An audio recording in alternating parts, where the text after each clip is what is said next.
In 2022, my friends and I started a band. So about 5 weeks and 5 shows after Cam, Connor, Kyle, and I started the band, the Scholastic News had the privilege of playing with a guitarist from downstate named Ethan O'Brien.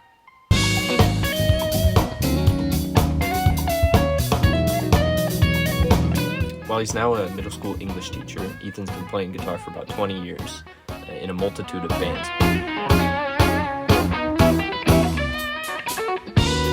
Ethan has played in a whole number of festivals around the state, and he's opened for Corey Henry, so he kind of knows what he's doing. For a couple days, Ethan came to Connor's garage, which is where we hold most of our band rehearsals, to play with us. And very soon it became clear that there was a great level of nuance to what his presence meant for us. While Ethan is a great guy, there's no doubt that there are a great number of pros and cons of playing with a veteran musician. Let's get into them. Con. He outplayed everyone in the band, especially the guitarist. When Ethan first showed up, he and Connor, who's our guitarist and our keyboard player, they talked about all sorts of stuff, from like top pedal effects to the weather report to Eddie Van Halen, just all sorts of guitar nonsense. It was cool to see Connor interact with another great guitarist, because in a town this small, you don't really meet them every day. Similarly, it became real clear, real fast, that Ethan was the real deal. Excuse me. Personally, I felt a little bit insecure when I was just running through my scales, and especially when I went to solo for the first time. I think everyone in the band has the confidence in their ability that they need, but there's definitely a wide learning curve that everybody is aware of, from the bassist to the drummer to the leads. The technical ability of the band is always a fragile thing, not because it's subpar, but because musicianship is inherently prone to lots of insecurity and self-criticism. Playing with a much more gifted and, more importantly, practiced musician can be a very humbling experience, particularly with a bunch of high schoolers in a bar band. For example, we ran through one of our songs on our set, Snarky Puppy's Lingus, and when we got to the solo section, Cam, Kyle, and I just sort of sat back so Connor and Ethan could solo together.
I will not forget the look on Connor's face when he realized he'd been outplayed. Like, that's not what it was about, and we made sure that we knew that it wasn't about being outplayed, but man, that was fun. Pro. He forced everyone to play better. There's no doubt that Ethan showed all of us up. If not on the instrument itself, on the musical understanding, the knowledge, the ideas, and just overall wisdom. But the thing is, he's been playing longer than we've been alive. Except almost Kyle, who's 19. So on that note, it wasn't really a fair game, and anyway, it was super fun to play with somebody who enhanced the capability of the band the way Ethan did. I think my favorite part about all this is watching everybody in the band feel outplayed, but also inspired to play completely outside of themselves at the same time. You know, no matter what you play, you're going to play your absolute best because you have to, and that's still not going to be good enough. It's no matter what instrument you're on, no matter what part you're playing, no matter what song you're playing, you're gonna have to step out of yourself in order to feel like you can make the band complete. You know, you can make the band count. in the context of this fifth player. Con. He distracted us from rehearsing. This one's pretty simple. I mean, we had like a week of irregular rehearsals when Ethan was there just because we were having fun with him. We wanted to see what he could do. We've been sort of joking that the whole band, we got distracted from rehearsing the last couple days because we've all just been like infatuated with Ethan. I'm gonna record you talking about Ethan. I don't have anything to say that's worthy of being recorded. Just that he's good. He's really good. Just kind of forgot about the band and we forgot about learning new songs. We just got distracted. But like, it's fine, because how often do you get to play with a musician of that caliber, you know? Like, it's insane. Pro. He helped us learn new music. On the flip side of, like, being a distraction, which he wasn't really a distraction. I mean, it was a good distraction. Ethan really helped us streamline our learning process. Before we exercised learning a song with him, we'd all sort of try to learn our parts all at once, and then it'd be a while before we could put the whole band together. It would be like completely sporadic, and it wouldn't always go somewhere. I mean, eventually we'd put a song together, but sometimes it took an unnecessary amount of time. But at least I felt when Ethan was there, he really helped us break down that process. Now learning music for us is like a very simple process that you can break down into steps. Con. He wanted to play in odd time signatures. I mean, come on, fuck that. As a soloist, fuck that. Pro. He helped us write music in odd time signatures, which was great because we all secretly want to play in odd time signatures anyway.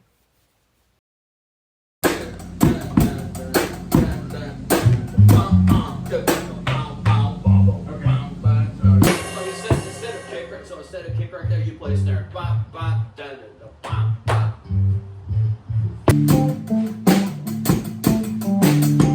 No, I start with the kick.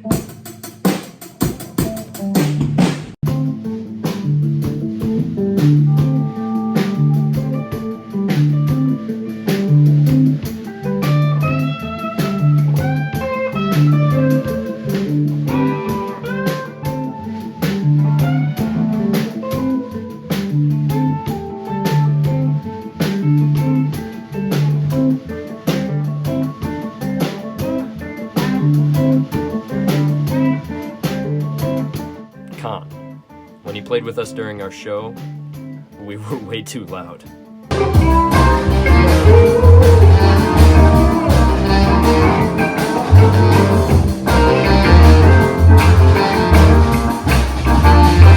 One of our band's main venues is this local restaurant downtown with a winery next door, a big bar, and like this great big patio outside with a bunch of tables. They have these great big windows that open up outside to the patio area, and then the band sort of like crams itself into the corner by the windows so you can play towards the street and towards the outdoor seating rather than towards the inside. It's a great venue, right downtown, decent restaurant, it's got great publicity, but when we perform, we have to keep it to a level of noise that we call restaurant volume.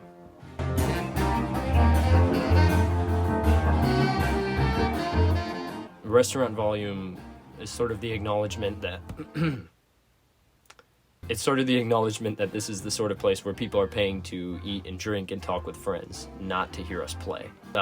Put simply, we're background music, and if we get too loud, people are going to let us know, and those people are going to let us know by leaving. When we brought Ethan up to play, there was hardly anyone in the restaurant, so we kind of felt a little more comfortable exceeding restaurant volume.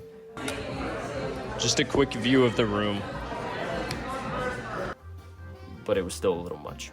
I played with Ethan and it was difficult, kind of awkward, and some people left. We got way too loud. Kept checking to see if the other places in the building closed, and they did. They closed their doors to like keep us out. But hey, I mean, we still got paid. Pro. He reminded us how fun performance can be. There's like no better feeling than playing with a guy with some ethos.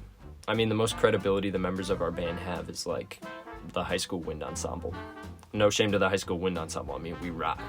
But playing with Ethan really showed us how fun it is to play with other people, new people, fresh ideas, fresh music. In a band like ours, or even a band in general, I feel like you need to keep things fresh fairly constantly. Otherwise, people are going to get bored, most dangerously the audience. Con. He told us not to do drugs. I mean, come on. Louis Armstrong, Bob Marley, the Beatles, Snoop Dogg. Those guys knew how to smoke, and those motherfuckers made some good-ass music. Obviously, stimulants of any kind are known for boosting outputs, especially musical creativity. I mean, it's not my intent to defend anything here, and obviously a video could be made on this whole topic by like a much more qualified YouTuber. But here's what Ethan had to say on the matter. We can talk about drugs, I guess. Like all the music that we're playing, I mean, let's be honest, marijuana was a huge part of that. Because all those guys were. But smoking weed, you're really just only up in your own Kool-Aid, and you're just all within yourself. And there's so much else outside of that. Like, don't forget, you guys are bandmates, and you have to know each other and play with each other and know each other's personalities and be there. Yeah. And there's so much else out there. You can just talk to the next person who's walking down the street this way. There's a lot there. So, Pro, he told us that we don't have to do drugs. Con, he gave us critical feedback instead of compliments. After he saw our first show, played with us, left a generous tip. Thank you, man. Didn't have to do that. He sent Connor some notes, which were harder to read than the average mom compliment. You know the compliments I'm talking about. 1. Slow the tempo down on a few of those. Really feel the deep groove, even small rhythm like green changes are incredibly. If it's too fast, it's like it's skipping through a field of daisy. But Pro, he gave us unique notes that will help us improve. As not just a young musician, but any musician, you need to be ready for critical feedback, and you need to be ready to choke it down. All the way down. In a town without a lot of musicians, a lot of qualified music instruction, any sort of critical feedback is incredibly useful because it shows that somebody took the time to analyze and interpret your band's performance and then imagine it as the best version of itself.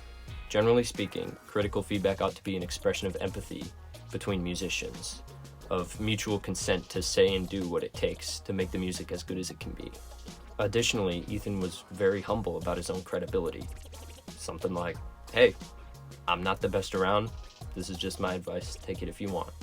Con, he had better gear than us. I mean, Connor's janky-ass pedal box compared to Ethan's board and just all the stuff that he had. I remember, here's a little anecdote. One of our first shows, we opened for the All-American Summer Blowout at the Alpena Band Shell. This is where we played one of our first shows as the Scholastic News. Well, we actually played as Convey the Urgency that day, but we opened for a big festival, local music festival that happens here every summer. But yeah, some pretty good Beatles cover bands have played on the stage before. We get up there, we're setting up our gear, we're the first act, and Connor drops his pedal box down, and he's like plugging the cables in through the little holes that he cut in them, and it was so humbling. It's moments like that kind of make this whole experience worth it for me. But anyway, back to Ethan. Pro, he told us that gear doesn't really matter. Simple. Don't get too hung up on gear. You can't afford that. Literally and metaphorically. Don't worry about gear. And then that's one of the best things is you start to work with the limitations that you have, and then that informs your style. It informs how you play. And it's really the stuff that you kind of hate about your playing. That's you. And you learn to like it. So, overall, the trick is that none of these cons were really cons. Playing with Ethan was a great break for us and an incredible inspiration. We even recruited him to play a full set with us. I think a great and kind of obvious goal for our band in the future would be play with other musicians. Track these local guys down and force them to play with us, because it'll only make us better, and it might make them better too. I really think that strategy can apply to any other band, whether you're another local band like us or the Police. Bring in that experience, bring in that freshness, because while it might seem intimidating and difficult at first, it might just give you the push to get to that next level. Thank you for watching.